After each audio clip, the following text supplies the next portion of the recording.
में नहीं रहता है। मैंने आचार्य रजनीश को बहुत सुनता था बचपन में, पहले बहुत सुनता था। एक मैं लगभग बहुत सुना उनको, परंतु जब मैंने जीवन में अपने न्याय दर्शन को पढ़ा तो मुझे सत्य को परखने की एक वास्तविकता जाग गई। चाहे मैं किसी को भी सुनता था ना, तो वह आकर्षित हो जाता था, परंतु जब जो व्यक्ति न्याय दर्शन को, वीडियो ऑन रखा करें, जब व्यक्ति न्याय दर्शन को पढ़ लेता है तो सत्य की परीक्षा करने लगता है। वो किसी भी चीज को ऐसे सुन करके नहीं स्वीकार करता है कि ये चीज जो बोल रहे हैं वो सही है, या यही वास्तविक है, या यही सही है। तो वहां पे आप उस चीज को, उसकी पूरी सत्यता की खोज में जाते हो, प्रमाणों के द्वारा, प्रमाण के द्वारा, अनुमान के द्वारा, प्रत्यक्ष प्रमाण के द्वारा, उपमान प्रमाण के द्वारा, शब्द प्रमाण के द्वारा, संभव प्रमाण के द्वारा, इतिहास प्रमाण के द्वारा। ये इतने प्रकार के प्रमाण होते हैं। इन प्रमाणों से जब वह परख में आ जाता है, जब वह पूरी सत्यता की उसकी जांच हो जाती है, तब आप किसी चीज को स्वीकार कर पाते हो। नहीं तो व्यक्ति जब अज्ञान की अवस्था में होता है तो कोई भी व्यक्ति कुछ भी कह देता है, उसको तुरंत व्यक्ति मान लेता है कि ये व्यक्ति सही कह रहा है। उसके जीवन में कोई अपना मापदंड नहीं होता है, बिना पेंदी का लोटा होता है, किधर भी लुढ़क जाता है। गेंद को देख लो, आप उठा लो, गेंद को फेंक दो तो किधर भी लुढ़क के चला जाता है। वैसा ही जीवन होता है। अपना एक जीवन का स्थायित्व तो नहीं होता है। कोई मदारी आया, अपना मदारी दिखाया तो उसी के मदारी के प्रति आकर्षित हो गया। तो न्याय दर्शन जो नहीं पढ़ा होता है, वह, उसके अंदर भटकने की संभावनाएं 100% रहती हैं। वो भटक सकता है अपने जीवन में, कहीं पे भी किसी भी दिशा में बह सकता है। उसका कोई अस्थायित्व नहीं रहता है। उसमें सत्य को जांच करने की क्षमता नहीं होती उसके भीतर कि सत्य क्या है। वो सत्य से बहुत दूर चला जाता है, कोसों दूर चला जाता है कि सत्य है क्या, और असत्य को ही वह सत्य घोषित करने लगता है। और जो असत्य होता है, जो झूठ होता है, जो फरेब होता है, उसी को वह सत्य बनाने में लग जाता है, उसी को सत्य दिखाने में लग जाता है कि यही सत्य है। परंतु जब व्यक्ति न्याय दर्शन पढ़ लेता है तो हजारों सालों से जो रूढ़िवादिता आ रही है, जो परंपराएं आ रही हैं, उन परंपराओं पे भी आक्षेप लगा देता है। उसकी सत्यता की जांच कर लेता है। उसका पूरा जो है एक्सपेरिमेंटल लैब में एक्सपेरिमेंट कर लेता है, अपने लैब में एक्सपेरिमेंट कर लेता है कि क्या सत्य है। पूरा सीबीसी निकाल देता है, खून की जांच कर लेता है। जैसे डॉक्टर लोग क्या करते हैं, खून लेते हैं और पूरे ब्लड के सैंपल से पूरे आपकी हिस्ट्री का पता लगा लेते हैं। उसी तरह से जो न्याय दर्शन पढ़ता है वह इन सबको, सबके बारे में पता लगा लेता है कि इसकी क्या वास्तविकता है। आप असत्य को कभी स्वीकार नहीं करते हो। अगर कोई झूठ बोल रहा है तो आप तुरंत पकड़ लेते हो कि झूठ बोल रहा है। ये सही बात बोल रहा है, अपनी बात को कितने अच्छी तरह से रख पा रहा है, ये समझ में आ जाता है उस व्यक्ति को। आपको केवल जब न्याय दर्शन पढ़ लेते हो तो केवल सत्य पुस्तक पढ़ने का मन करता है, और सत्य पुस्तक है वेद। जब मैं भी ये सब नहीं जानता था ना, तो आप लोगों की तरह ही भटकता था, कभी यहाँ तो कभी यहाँ, तो कभी इस गुरु को तो कभी इस। आजकल का जो समाज है, कोई पानी में खड़ा है, कोई ठंडा पानी घड़े से गिरा रहा है, कोई कांटे पे खड़ा है, कोई एक हाथ पे खड़ा है, कोई 1 महीने से खाया नहीं, कोई 100 दिन से नहीं खाया, तो उसके प्रति व्यक्ति आकर्षित हो जाता है। उसको लगता है कि ये बहुत बड़ा कोई बाबा है, बहुत बड़ी कोई कोई आत्मा आई है, कोई भगवान आ गया है। उसके लिए बहुत बड़ा ये चीज हो जाता है। जो अनपढ़ समाज है, अज्ञानी वाला समाज है, उसके लिए वो भगवान बन जाता है। परंतु जब न्याय दर्शन पड़ता है तब उसे वास्तविकता का दूध और पानी का पानी हो जाता है कि ये तो केवल शारीरिक व्यायाम है। ये तो अभ्यास आप भी करोगे तो कांटों पे चल लोगे, आग पे चल लोगे। अगर चाहो तो आप भी 1 साल नहीं खाओ तो भी नहीं मरोगे। अभ्यास की जरूरत है बस इसमें। इससे बाबा हो जाओगे क्या? इससे भगवान हो जाओगे क्या? बताइए। नहीं। तो इसको कैसे जांचोगे? प्रमाणों के द्वारा जांचोगे कि सत्य क्या है, भगवान को पहचानने का क्या मार्ग है, ईश्वर को जानने का क्या मार्ग है। कोई यह करतब दिखाता है, कोई जादू दिखाता है, तो वो भगवान थोड़ी हो जाता है। तो शास्त्रों को पढ़ने के बाद यह पता चलता है कि वास्तविकता क्या है, फिर भटकना कम हो जाता है। न्याय दर्शन अभी बहुत कुछ बताता है। जब आप न्याय दर्शन पढ़ रहे हैं और धीरे धीरे पढ़िए, आपको सब पता चला जाएगा। और तब दुनिया, आपका चश्मा बदल जाएगा। जब अभी आप चश्मा लगाए हो ना, ये चश्मा फिर काम नहीं करेगा, फिर वही चश्मा कहोगे कि फिर ये चश्मा को हटा दो, फिर उसी चश्मे को मैं पहनूंगा, वही ज़्यादा अच्छा लग रहा है। ठीक है, ये है न्याय दर्शन। जी, और कोई प्रश्न है किन्हीं का तो बताएं।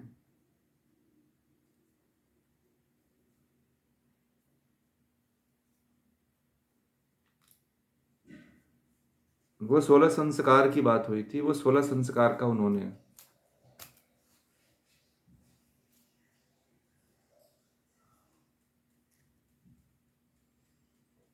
हाँ उसको मैंने बता दिया था शायद। उसको एक दिन क्लास हुई थी, वो मुझे याद नहीं है, परंतु उसको मैंने बता दिया था। उसका उत्तर फिर मैं बाद में, कुछ देर बाद में मैंने फिर उसको रख दिया। मैंने कहा कि फिर भूल जाएगा बाद में, तो इसलिए मैं फिर उस बात को रख दिया था और उनको बता दिया था कि इतने में ही समझ लीजिए, आपके लिए पर्याप्त है।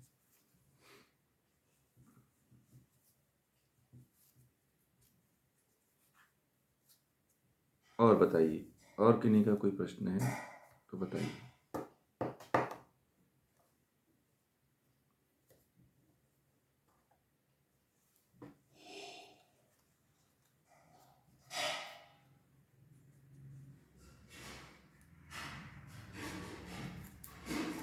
जी,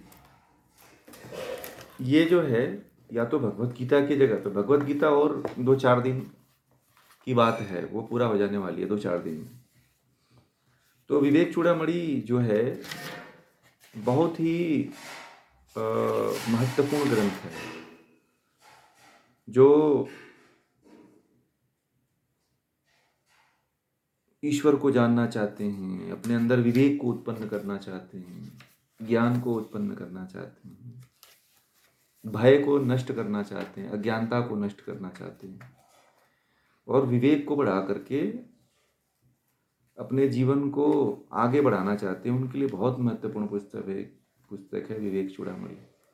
विवेक चूड़ामणि को जब व्यक्ति पढ़ लेता है तो उसको, वह ज्ञान की तरफ उन्मुख हो जाता है। विवेक चूड़ामणि, चूड़ामणि मणि है ये, तो आप एक तरह से मणि की प्राप्ति कर लेते हो। तो इसको जो है, या तो सुबह में या तो शाम को गीता के बाद शुरू करेंगे। ये बहुत गीत, इसका लिंक हम भेजेंगे। और इस बार मैंने थोड़ा सा निर्णय लिया है कि जो लोग जुड़ेंगे, अब किसी भी क्लास में जो लोग क्लास में जुड़ेंगे उनका ही रजिस्ट्रेशन करेंगे। जैसे ध्यान में अब आज फिक्स हो गया कि ध्यान में जो लोग जुड़ेंगे उनको ही रखा जाएगा केवल ग्रुपों में, बाकी दूसरे ग्रुपों में जोड़ दिया जाएगा जो सामान्य ग्रुप हैं। परंतु जो एक्टिव रहेंगे, जो लोग चाहे ग्रंथ पढ़ने में या ध्यान करने में, तो उन्हीं को केवल रखा जाएगा, बाकी लोगों को दूसरे ग्रुपों में रखा जाएगा। तो जो एक्टिव मेंबर रहेंगे उन्हीं पे ही वर्क केवल होगा। 10 लोग रहेंगे तो 10 लोगों पे ही काम होगा, परंतु एक ठोस काम होगा। जी, और कोई प्रश्न कर रहे थे, कुछ पूछ रहे थे कोई?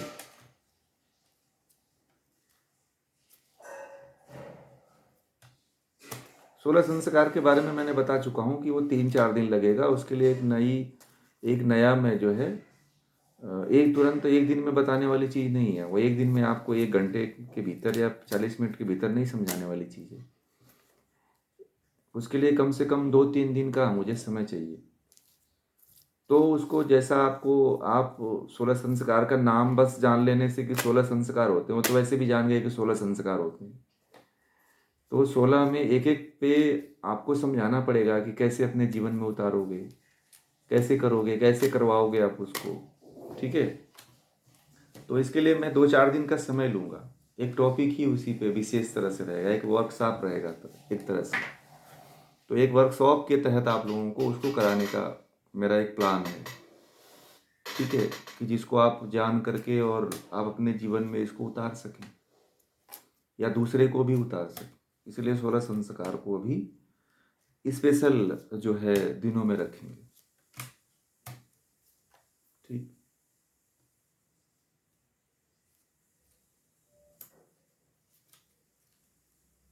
और बताएं।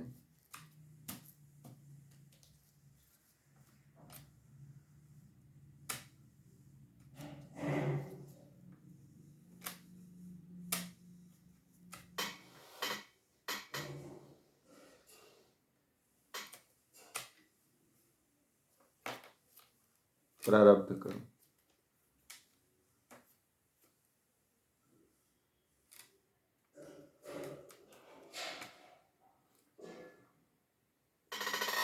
हम्म।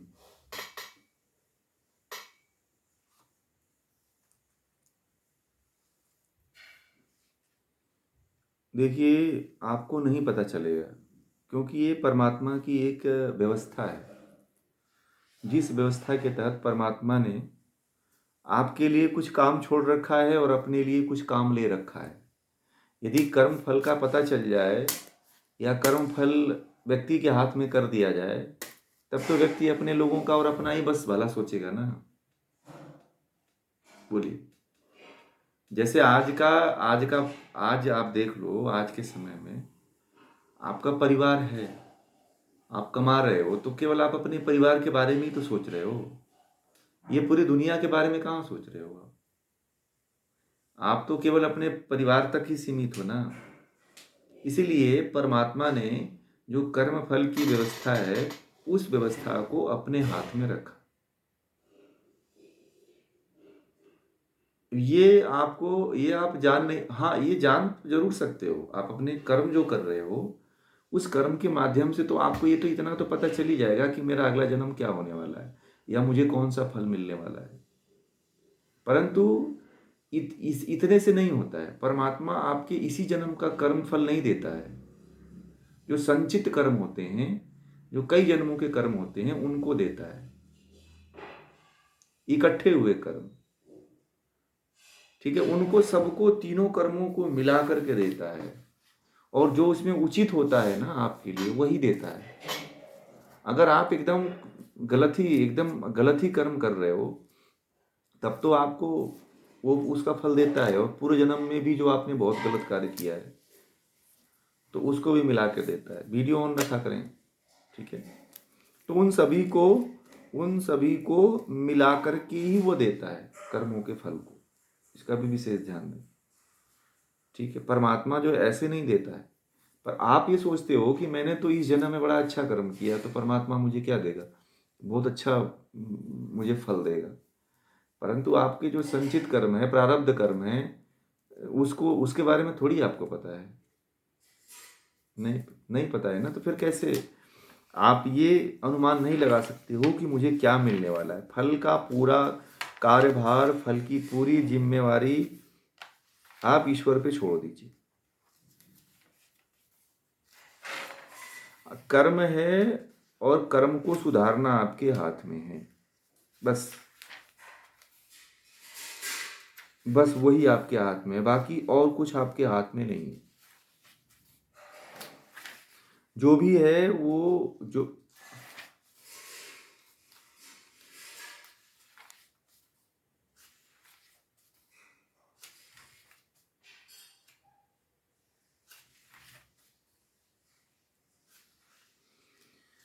देखिए, अगर आपके पास गलत गलत कोई कर रहा है तो आप उसकी क्रिया प्रतिक्रिया तो करनी चाहिए ना। ठीक है, उसकी क्रिया प्रतिक्रिया तो आपको करना चाहिए। बाकी उसके बाद आप जो है बाद में आप अगर नहीं होता है तो फिर कानून का साधन सहारा लो। अगर उससे भी नहीं होता है तो फिर परमात्मा पे छोड़ दो आप। फिर आप संतोष कर लो कि इसको जो फल देगा परमात्मा देगा। और एक एक देखिए, अगर आपको लगता है कि कानून से आपको सहायता मिल जाएगी तब तो ठीक है। अगर आपको लगता है कि कानून से इसको कोई इसके ऊपर कोई भी प्रभाव नहीं पड़ेगा तो फिर आप उस अगर यदि आप सक्षम हो तो लो। अगर आप सक्षम नहीं हो तो फिर लड़ो मत। आप बराबर उससे बलशाली हो तब लड़ो। अगर बलशाली नहीं हो तो फिर परमात्मा के ऊपर छोड़ दो।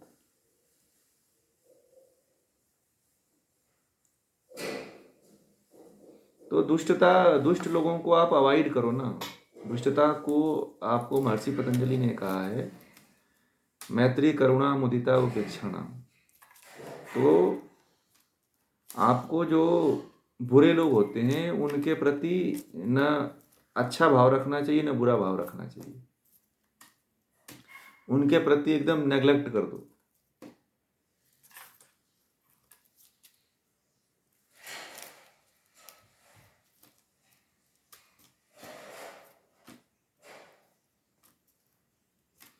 इसके लिए आप अपने कर्म को अच्छा रख सकते हो। आप अपने आप को सुधार सकते हो।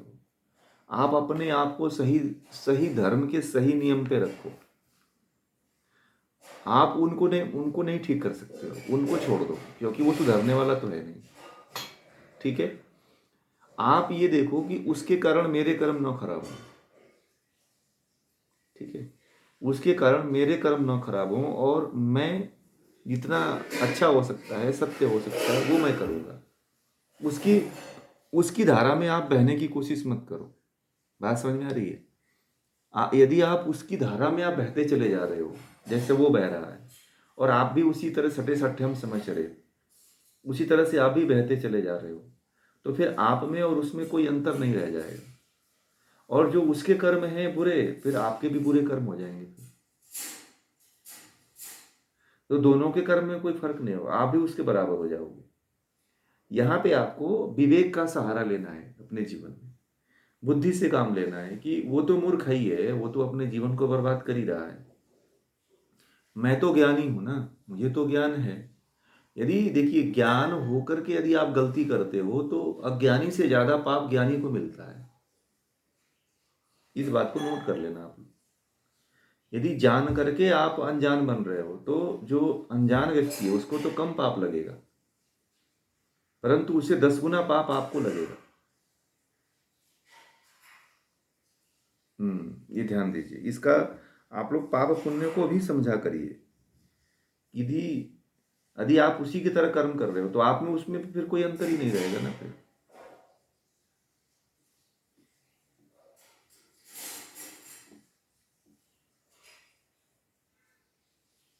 हाँ, आप तो अपना बचाव कर सकते हो। हर व्यक्ति को अपना बचाव करने का अधिकार है। सेल्फ सुरक्षा कर सकते हो। ऐसा थोड़ी है कि वहां पे आप चुप मुंह बंद करके बैठोगे। परंतु जिस भाव में आप अपने माध्यम से अपनी रीति से करो, अब वो गर्म होकर के आ रहा है, वो पूरा क्रोध में आ रहा है, तो आप क्रोधित मत हो, आप दूसरे तरह से जवाब दो। हम्म तो ऐसे हंसी आती है तो आप अपने बुद्धि और विवेक का सहारा लो। बुद्धि और विवेक ऐसी चीज होती है जो व्यक्ति को परास्त कर देती है। ठीक है, बड़ा से बड़ा हाथी भी हो ना तो वो भी परास्त हो जाता है बुद्धि के द्वारा। मनुष्य से बड़ा इस दुनिया में मनुष्य की बुद्धि और मन से बड़ा दुनिया में आजकल कोई नहीं है। मनुष्य चाहे तो अपनी बुद्धि से बड़े बड़े हाथी और बड़े बड़े शेर को भी परास्त कर सकता है।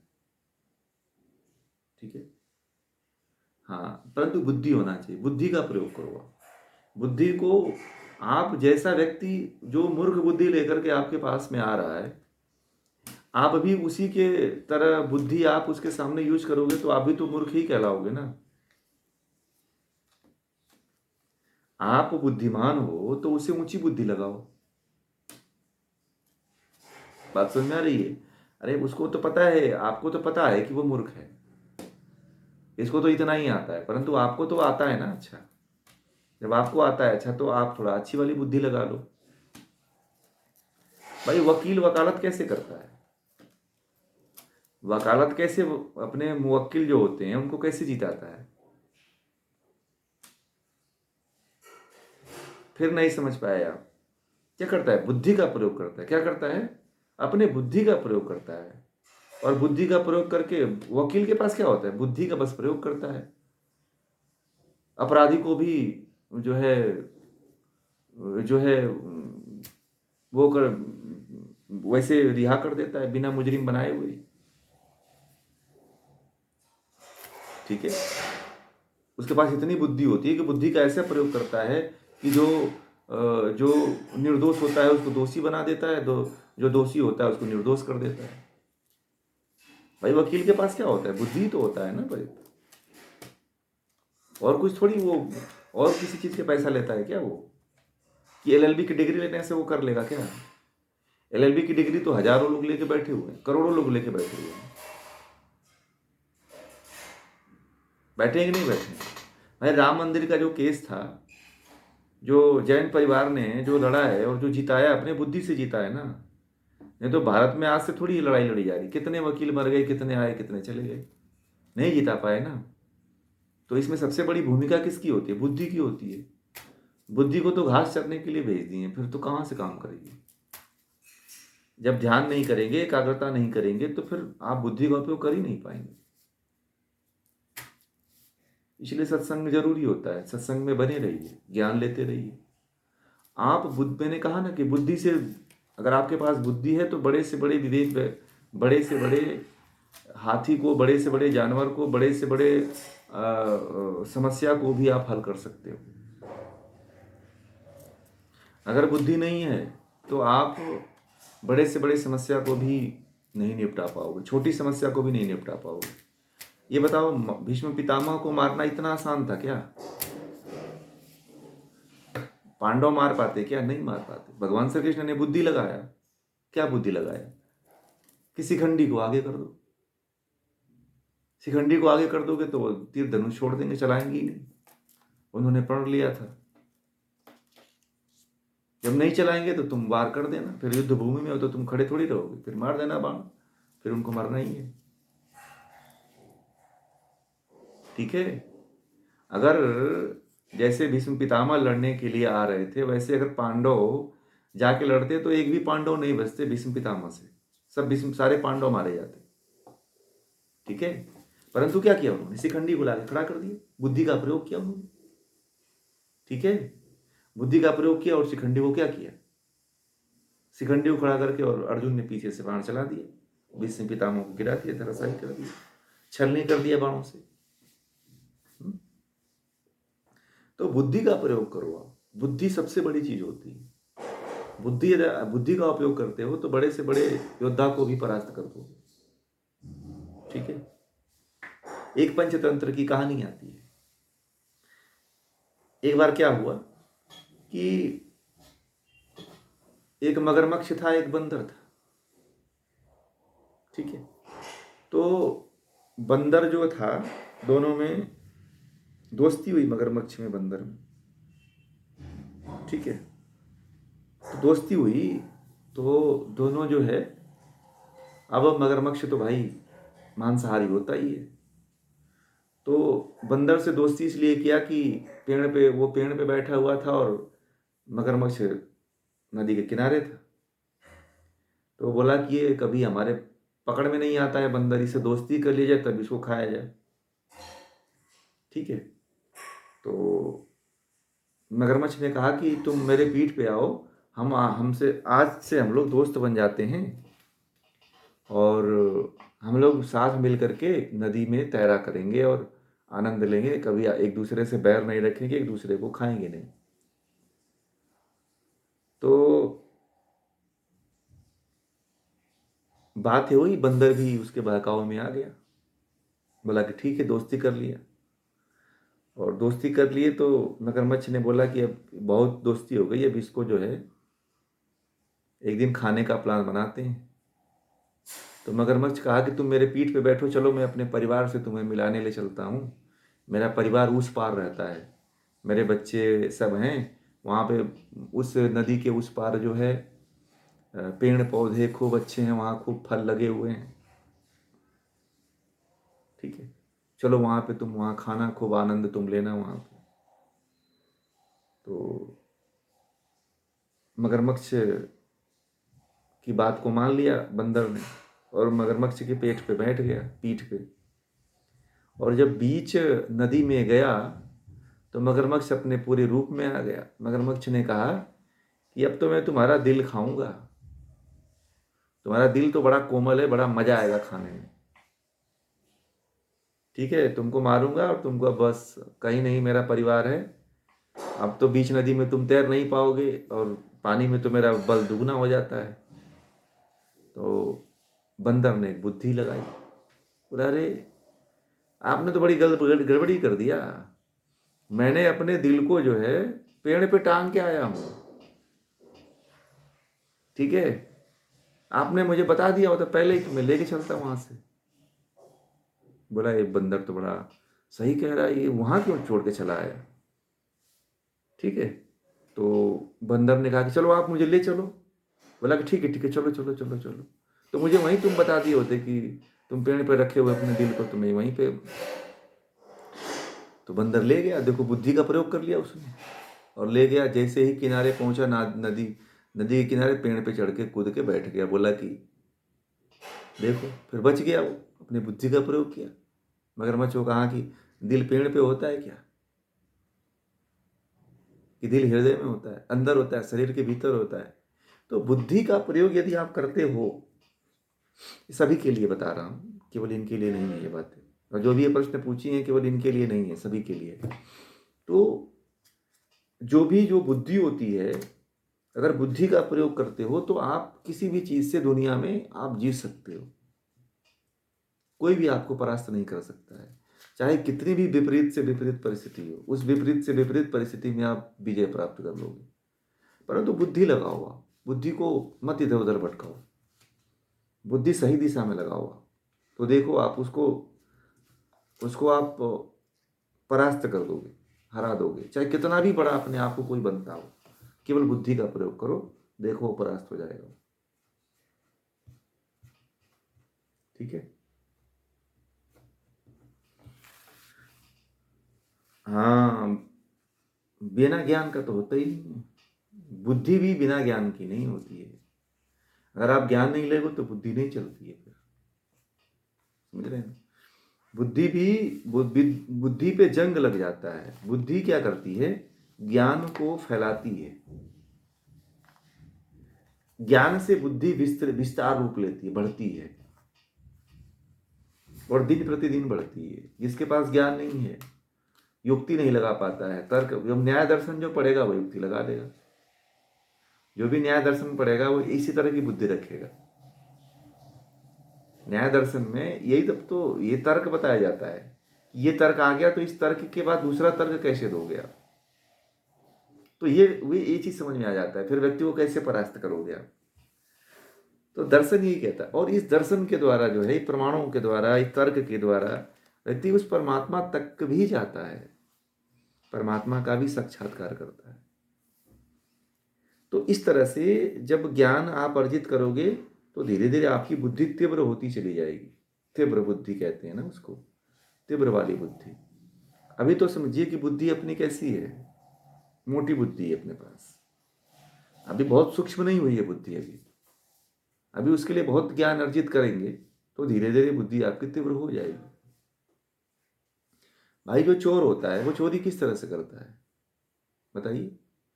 चोरी जो है, आज चोर जो है चोरी कर रहे हैं, एटीएम मशीन आज लगा रहे हैं, एटीएम मशीन को वैसे ही जो है चोर जो है ताला भी नहीं खुलता है और पैसे निकाल लेते हैं।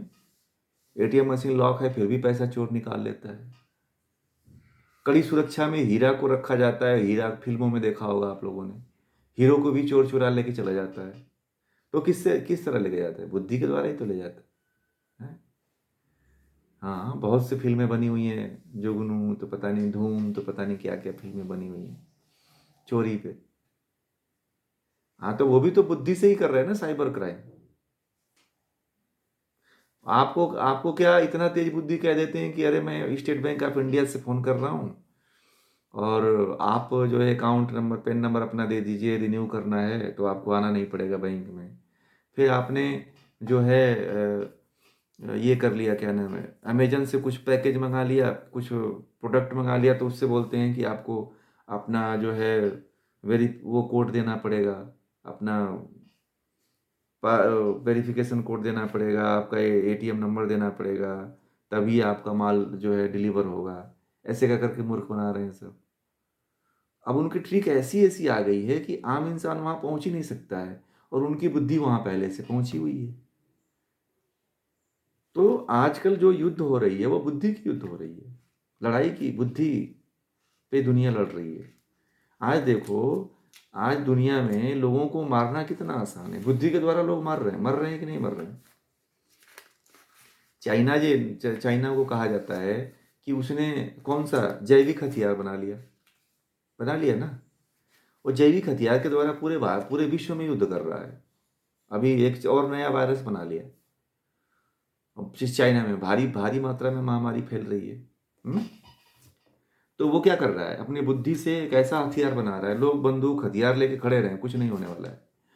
और वो क्या कर रहा है, जैविक हथियार बना के छोड़ दे रहा है, लोग मरे। उसके पास है सारी टेक्निक, वो उसको रोक भी ले रहा है, और आपके पास टेक्निक कुछ भी नहीं है। तो सब कैसे हो रहा है, सब बुद्धि के बल पे ही तो हो रहा है ना।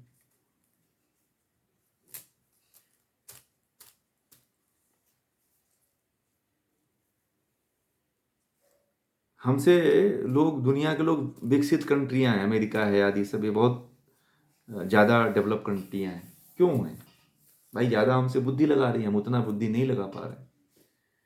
अपने लोग इतना ज्ञान नहीं ले पा रहे हैं। वो हमारे शास्त्रों को पढ़ते हैं, हम अपने शास्त्रों को पढ़ते ही नहीं हैं। और हमारे शास्त्रों में अथाह ज्ञान का भंडार पड़ा हुआ है, उस ज्ञान को कोई लेना नहीं चाहता है। अमेरिका, इंग्लैंड, रसिया, जर्मनी, ये सब पढ़ रहे हैं, अपने वेदों को पढ़ रहे हैं, और हम लोग पढ़ते ही नहीं। जब हम लोग नहीं पढ़ेंगे तो फिर बुद्धि कहाँ से विकसित होगी? नहीं विकसित होगी।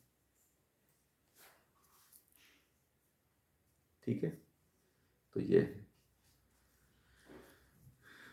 और बताइए, और किन्हीं का कोई प्रश्न है तो पूछिए।